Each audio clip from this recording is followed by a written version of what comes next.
सभी को नमस्कार। आप सभी का इस कक्षा में हार्दिक स्वागत है, अभिनंदन है। Cognition and learning in socio cultural perspective इकाई 9 के तहत आज हम मापन मेजरमेंट के संबंध में अध्ययन करेंगे। दैनिक जीवन में प्रत्येक कार्य मापन के सहारे होता है। आप सभी जानते हैं कि जब हम किसी वस्तु की लंबाई, चौड़ाई, ऊंचाई का पता लगाते हैं तब हमें मापन का सहारा लेना पड़ता है। अर्थात कहने का तात्पर्य ये है कि हम दैनिक जीवन में जो भी कार्य करते हैं, चाहे अपने रहन सहन के बारे में या भोजन यापन के बारे में या फिर वातावरण के बारे में या फिर हम कहें कि गणित के बारे में, भाषा के बारे में या किसी भी विषय के बारे में, विज्ञान के बारे में यदि हम बात करें तो बगैर मापन के हम किसी भी अवधारणा को समझ नहीं सकते हैं। आइए सबसे पहले हम मापन की अवधारणा को समझने का प्रयास करें। हम कुछ प्रश्नों के माध्यम से मापन की अवधारणा को समझ सकते हैं। यहाँ पर कुछ प्रश्न दिए गए हैं मापन को समझने के लिए। आइए इन प्रश्नों का अध्ययन करें। अमित की आयु क्या है? भवन कितनी ऊंची है? टेबल का वजन कितना है? मोटरसाइकिल की कीमत कितनी है? आज का तापमान कितना है? चलिए ज्ञात करते हैं कि उनके उत्तर क्या हो सकते हैं। अमित की आयु क्या है? 35 वर्ष। भवन कितनी ऊंची है? 45 फीट। टेबल का वजन कितना है? 80 किलोग्राम। मोटरसाइकिल की कीमत कितनी है? 80,000 रुपये। आज का तापमान कितना है? 30 अंश सेंटीग्रेड। तो इस प्रकार हमें यहाँ पर दो बातों का पता चल रहा है। एक तो हम किसी भी घटना या फिर व्यक्ति या फिर वस्तु या प्रक्रिया के संबंध में बात कर रहे हैं और दूसरी बात यहाँ पर हो रही है किसी संख्यात्मक वर्णन की या फिर किसी संख्या से संबंधित और उसमें से संबंधित एक इकाई के संबंध में बात हो रही है। तो यहाँ पर अमित की आयु क्या है? तो 35 वर्ष। 35 क्या है? एक संख्या है और वर्ष क्या है? उसकी इकाई है।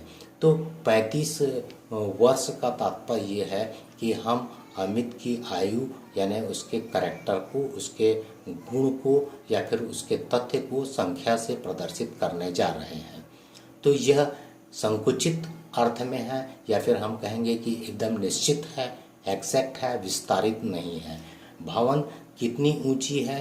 तो 45 फीट। यहाँ पर जो फीट है वह इकाई है और 45 संख्या है। तो हम 45 फीट को इसके ऊंचाई से व्यक्त कर रहे हैं।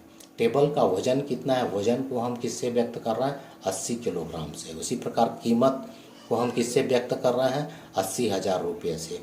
और तापमान को व्यक्त कर रहे हैं 30 अंश सेंटीग्रेड से। आइए हम यह बात को स्पष्ट रूप से अब समझ चुके हैं कि किसी भी तथ्य की तुलना हम संख्यात्मक वर्णन से कर रहे हैं या फिर एक इकाई से कर रहे हैं जो संख्या से संबंधित है। आइए मापन की परिभाषाओं को समझने का प्रयास करें। मापन में किसी वस्तु या घटना को संख्या या विशेष मात्रात्मक गुण या गुणवत्ता से व्यक्त किया जाता है। इसका तात्पर्य यह है कि जब भी हम मापन करते हैं तो किसी वस्तु या घटना को संख्या में व्यक्त करते हैं या एक विशेष मात्रात्मक गुण में व्यक्त करते हैं या एक इकाई में व्यक्त करते हैं। यानी उसके जितने भी कैरेक्टर्स होते हैं उसको संख्याओं से व्यक्त किया जाता है। किसी वस्तु को मात्रा से संबंधित कर दर्शाया जाता है। जैसा कि हमने पूर्व के उदाहरण में आप लोगों को बताया है कि हम किसी वस्तु की तुलना संख्या से किए हैं। मापन किसी वस्तु की संख्यात्मक चित्र है। यहाँ पर यदि हम बात करें तो 35 वर्ष संख्यात्मक चित्र है या फिर 80,000 रुपये संख्यात्मक चित्र है। मापन से यह पता चलता है कि कोई वस्तु कितनी है। इससे उसके क्वांटिटी का पता चलता है मापन से कि वस्तु कितनी है, कितनी संख्या में है या कितनी मात्रा में है। मापन का क्षेत्र संकुचित होता है। यह हमने पहले भी कहा है कि मापन का जो क्षेत्र होता है वह सीमित होता है, एक अंक के द्वारा प्रदर्शित होता है या संख्या के माध्यम से प्रदर्शित किया जाता है, जबकि यदि हम गुणों का वर्णन करें तो वो काफ़ी वृहद होता है। आइए और अन्य परिभाषा को भी समझने का प्रयास करें। मापन में किसी वस्तु या घटना के गुणों को अंकों से व्यक्त किया जाता है। बिल्कुल सही है कि हम जो गुण होते हैं उसको अंकों से व्यक्त करते हैं। किसी वस्तु को तुलनात्मक रूप से समझने की प्रक्रिया है। इसमें तुलनात्मक अध्ययन किया जाता है, यानी तथ्य का संख्या से तुलनात्मक अध्ययन करके समझा जाता है। मापन किसी वस्तु को निश्चित स्वरूप प्रदान करता है।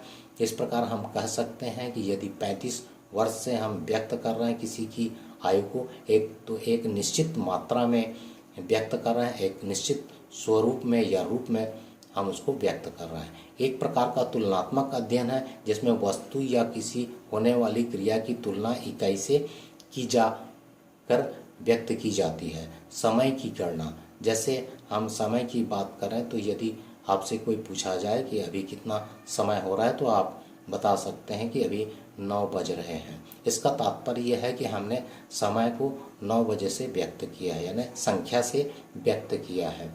मापन में हम किसी वस्तु को निश्चितता में समझते हैं, यानी इसका तात्पर्य यह है कि जब हम मापन कार्य करते हैं तो निश्चित रूप से उसको प्रकट करते हैं। तुलनात्मक जो उदाहरण है वो कुछ इस प्रकार से हैं। शरीर का यदि मापन किया जाए तो उसे लंबाई, चौड़ाई, ऊंचाई में मापा जा सकता है। दूरी को यदि हम मापने का प्रयास करें तो उसके लिए जो यूनिट है मीटर है, किलोमीटर है। वजन की जो इकाई है वो ग्राम है, किलोग्राम है, और इसको संख्या से जोड़ करके व्यक्त किया जा सकता है।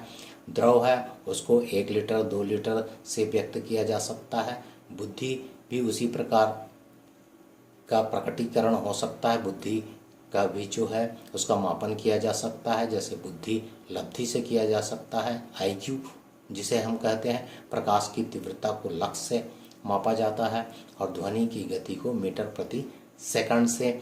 और इसी प्रकार यदि हम अपने सामान्य भाषा का प्रयोग करें या फिर दैनिक जीवन की घटनाओं का जिक्र करें तो जैसे हम प्रतिदिन दिनांक का प्रकटीकरण करते हैं तो हम देखते हैं कि इस प्रकार से संख्या में उसे व्यक्त करते हैं। 8/5/2025, जो 8 किसी भी विशेष तिथि को यहाँ पर प्रस्तुत करता है, और 5 है वो माह को प्रस्तुत करता है या इंगित करता है, और 2025 उस वर्ष को या सन को यहाँ पर प्रस्तुत करता है। तो इस प्रकार हम संख्यात्मक रूप से किसी भी घटना को, इतिहास को प्रकट कर सकते हैं या प्रक्रिया को बता सकते हैं, व्यक्त कर सकते हैं।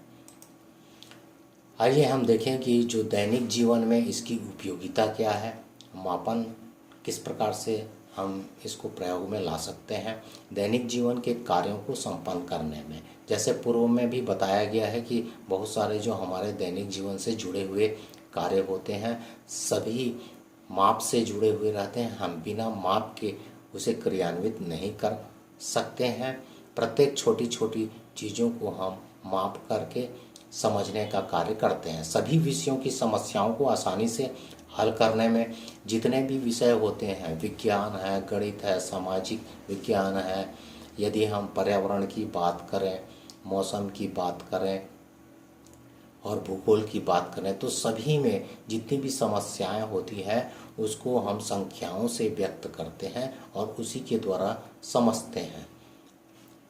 वस्तुओं के गुणों के निर्धारण में यदि हमें किसी वस्तु के गुणों को अंकों में निर्धारण करना है या फिर उसकी उपलब्धियों को यदि हम अंक से समझना चाहते हैं तब हमें मापन का सहारा लेना होता है। व्यापार एवं लेन देन के क्रियान्वयन में दैनिक जीवन में जो व्यापार किया जाता है और लेन देन का कार्य किया जाता है सभी में आंकड़ों का और संख्यात्मक रूप से मापन का प्रयोग किया जाता है। वस्तुओं तथ्यों के मूल्यांकन में यदि हम किसी वस्तु या तथ्य का मूल्यांकन करते हैं या मूल्य का आंकन करते हैं तो उस स्थिति में हमें मापन का सहारा लेना होता है। परिकल्पनाओं को वास्तविकता में बदलने के लिए जितनी भी परिकल्पनाएं हैं, हाइपोथेसिस हैं, यदि वैज्ञानिक उसको वास्तविकता में बदलना चाहते हैं तो पहले उसमें नापने की क्रिया होती है, मापने की क्रिया होती है, मेजरमेंट की क्रिया होती है। किसी भी वैज्ञानिक तथ्य को मेजरमेंट करके ही वास्तविकता में बदला जा सकता है। असीमित तथ्यों को सीमित आंकड़ों में बदलकर कठिन अवधारणाओं में समझ बनाना भी होता है। असीमित तथ्य का तात्पर्य ये है कि यदि हम किसी भी गुणों का वर्णन करते हैं तो उसमें बहुत सारे कहना चाहिए डिस्क्रिप्शन की आवश्यकता होती है। हम उसकी व्याख्या करते हैं और बहुत वह विस्तारित अवस्था में होता है। यदि हम इसको सीमित करना चाहते हैं तो उसे हमें आंकड़ों के रूप में बदलना होगा। तो यह क्रिया भी हम कह सकते हैं कि मापन की प्रक्रिया है और जितने भी कठिन अवधारणाओं को हम आंकड़ों के विश्लेषण से या फिर एनालिसिस से हम समझ सकते हैं। विद्यार्थियों की उपलब्धियों को मूल्यांकित करने में विद्यार्थियों की परीक्षाएं होती हैं, उनके जो उपलब्धियां होती हैं उसका हम अंकन करते हैं या फिर परसेंटेज देखते हैं या फिर ग्रेडेशन करते हैं। ये सभी चीज़ मापन के उदाहरण हैं और हमारे कहने का तात्पर्य यह है कि शिक्षा में यदि हमें उपलब्धियों का वर्णन करना है या फिर उपलब्धियों को गिनना है तो हम आंकड़ों का प्रयोग करते हैं और उसका प्रयोग करके हम मूल्यांकन का कार्य करते हैं। तो इस प्रकार आज आपने यह देखा कि मापन की अवधारणा क्या है और इसका उपयोग क्या है और दैनिक जीवन में इसका क्या महत्व है। आप सभी को नमस्कार और धन्यवाद।